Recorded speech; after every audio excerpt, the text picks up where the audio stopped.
بسم الله الرحمن الرحیم. نن د اقرب د میاشتې 21 تاریخ د دوشنبه ورځ ده او دا وخت موږ د کابل ولایت د شهداو او معلولینو ریاست کې حضور لرو.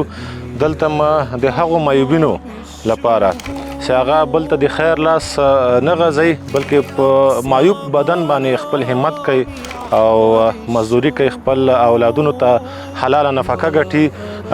د څارویو نه بعد موږ په ښارونو کې راټول کړي دي یو او دلته راوستي دي 15 دانې دغه کراچۍ چې په دې به دوی خپل کم ضروري سامان یې هغه خرڅوي او د دې ترڅنګ د هر فی نفر ته یو کراچۍ او $100 ورکول کیږي د نصیر خیریه بنسټ له طرفه. نو دغسې مرستې به جریان لري انشاءالله.